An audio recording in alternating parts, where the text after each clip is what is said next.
Let's not beat around the bush. If you clicked on this video, you already know 2025 was a pretty weird year for the Xbox. The console war, for all intents and purposes, came to an end when multiple exclusives from Xbox Game Studios came to the PlayStation 5. Unless you think that was just a test run, they've already delivered their biggest, heaviest hitters from Forza 5 and Gears Reloaded, with a promise of Master Chief and Halo in the near future. Heck, Sony even turned around and returned the favor with Helldivers 2 on Xbox platforms. It was truly a strange time had by all. But if the console wars produced a predictable pattern from generation to generation, console peacetime is producing something even stranger. And far be it from me to explain away the obvious and logical concerns longtime fans have had, myself included. So as we go through these recent events and connect them with the long-term plans of a behemoth like Microsoft, I want you to ask yourself, will this work? And second, do you like it? Because by all accounts, we are barreling towards the next generation of Xbox platforms, and those two questions are everything to its success. But as we'll be getting into, no matter what happens, Microsoft is playing the long game.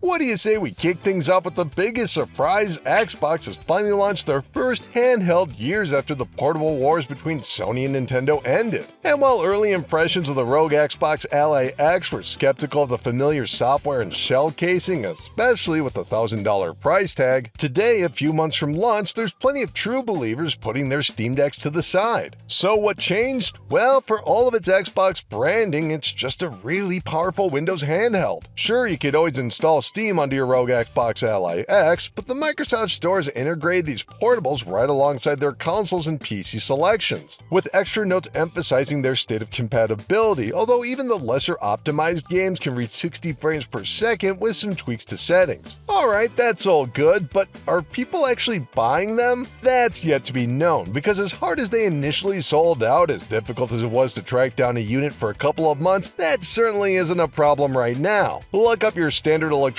retailer and stock is available to ship, because let's be honest, no matter how good it is, not everyone is willing to part with $1,000 for a handheld PC. And perhaps most shockingly, the Xbox Series S and X have gone up in value. That's right, if you've been sitting on your console since launch, you absolutely saved money in the long run, with the Xbox Series X going from its $500 price tag in 2020 to its newest MSRP of $650. Of course, tariffs was the excuse given, but even in other territories like the UK, where gaming revenue had a knockout year, Xbox console sales are said to have dropped by over a third compared to 2024. If it sounds like Xbox was barely a mainstream console presence this year, you'd be right. Even during the rush of the holiday sales in November, Microsoft earned a hazy third place following Sony and Nintendo, but would technically come in fourth place with alternative Next Playground selling more units while Xbox earned more revenue. And I swear, I'm not trying to pile on, but 2025 was also the year that delivered the grim fact that this generation's PlayStation 5 had outsold every Xbox console generation based purely on reported numbers, recently surpassing the peak of the Xbox 360's 84 million. In short, hardware remains exciting and holds up to modern competitors, but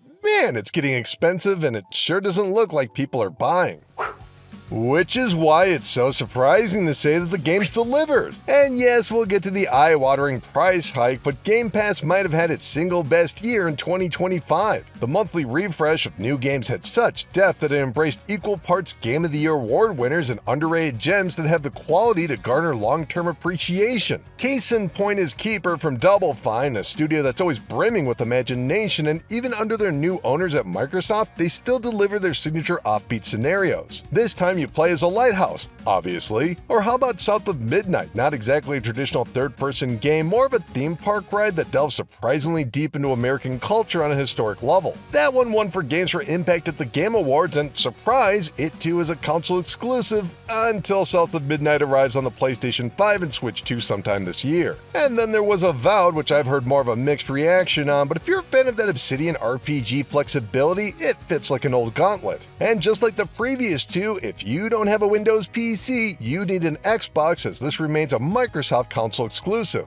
Yeah, I bet you didn't think those were still going on, but the multi-platform selection on Game Pass hit even harder. Clair Obscur Expedition 33 arrived day one and simply inhaled the Game Awards over the past couple of months, but its early word of mouth spread partially because of Game Pass accessibility. Likewise, Doom: The Dark Ages splattered expectations by chasing a totally different method of gameplay with the new shield, but some have questioned if it was necessary to launch the game day one, trading sales for subscriptions. Put a pin in that, we'll come back to this later. Honestly, if you were just in it for the games, Game Pass absolutely delivered. And then they jacked up the price to $30 a month. Yeah, there's no clean transition. It was a shock to fans and press when we heard the news. Sure, a price increase might arrive sooner or later, but $30? Well, again, don't shoot the messenger because I can't justify this price even if I'm still gonna pay it. But the value, yeah, it's kind of obvious. You're getting all these new games and cloud streaming and a back catalog and even other publishers' libraries for $30. Only problem is, who needs all this forced value? And if that's you, I'm sure you see it as a fair price, but most people will likely go for a lesser tier like Basic or Premium for $10 or $15 respectively, or subscribe intermediately. And the most frustrating part is that Microsoft is banking on it. Xbox's latest moves might seem like another Sega going third party, but there's something more nuanced going on here. As it stands, you can buy an Xbox and play through subscription, or you can spend $40 on Oblivion Remastered and play it on the PlayStation 5. Of course, you could also buy it on the Xbox, but the point here is Game Pass is the console exclusive. I think there's plenty of room for debate on sales, especially when Call of Duty fell to the low end of the year's top 10, a far cry from the annual dominance, but a reoccurring off-year tempo. No, the only reason Xbox should be concerned is if subscriptions fall significantly or the games they bring to other consoles don't sell. Which is why one of the under-discussed stories of 2025, in my humble opinion, is the relative sales failure of Gears of War Reloaded. It's not so much that it sold poorly, although it only enjoyed a blink and you'll miss it appearance on the charts, including PlayStation networks. The problem is people seem to genuinely not care that Gears of War, one of the most identifiable Xbox brands, has jumped to a new console. Hopefully Microsoft is taking a good long look at why this didn't break through.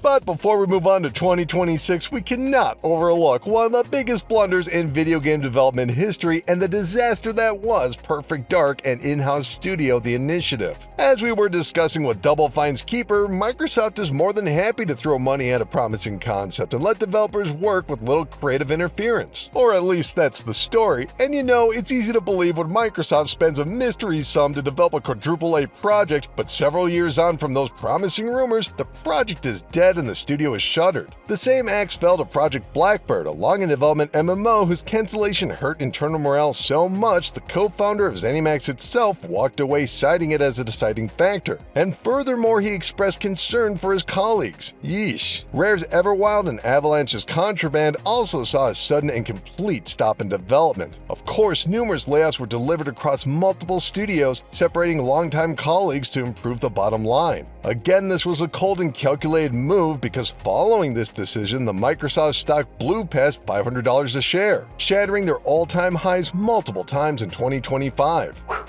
And now might be a good time to really centralize this discussion through the lens of Microsoft, if only for context. A company that no doubt had numerous controversies over the past 12 months, including internal protests, but for the sake of brevity, the company's major effort is for every department to bring in more revenue. And as you probably know if you're already a Windows user, that revenue isn't coming from more users, it's jacking up the prices on the most casual of services. Take for instance any of the regular programs Windows users have enjoyed for generations like Spreadsheet Builder Excel. Yeah, I know it's far from the most exciting topic, but please stick with me. You can plunk down $160 for the privilege to own it, or get it and the entire Microsoft 365 suite for only $10 a month, or for an annual discount of $100 a year. And don't worry about missing it on Windows 11, as you'll receive ad after ad, commercial after commercial for these services, not unlike an Xbox constantly reminding non-Game Pass subscribers. When it comes to Microsoft, recurring payments are the name of the game. See, I told you we'd come back to that.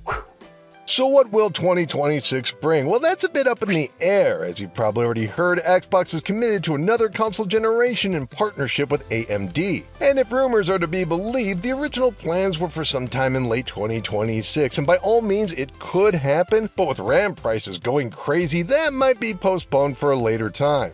But regardless, in this competitive market, what sort of final price will that be? If you're only in it for the games, 2026 already has several games earmarked for release. Playground Studios will be pulling double duty. Their critically acclaimed Forza Horizon franchise will be returning for a sixth lap, this time in Japan. Meanwhile, they'll be taking a crack at the RPG genre for the first time in the long-coming Fable reboot. It's a big spotlight for one of Microsoft's best studios. Gears of War EA will give us a peek into the past and explain the chaotic events that led up to the first game, and hopefully we'll see some sort of update on State of Decay 3 or Hideo Kojima's extra mysterious OD before year's end. But the main event has to be Halo Campaign Evolved, a remake of the definitive Xbox launch title Halo Combat Evolved. It's a franchise that's certainly held in high regard, but its recent history hasn't enjoyed the same cultural cachet as its Xbox 360 peak. Halo Infinite may have been the biggest launch in series history, but with PC, Xbox, and PS5 together, this will be available to an even larger audience than ever before. This still begs the question though, why do any of this? Buying Activision and Bethesda, building all these devices, creating an entire online catalog, why put in all of this effort for second place? Or as we said earlier, a hazy third. And the answer is, rather predictably, because they can and because video games make money. Take a gander at the history of Microsoft products and services like Bing or the Zune, and you'll see an impressive line of runner-ups. But Microsoft didn't axe the Zune because it sold poorly, it ended it because the mainstream standalone audio device market vanished with the smartphone.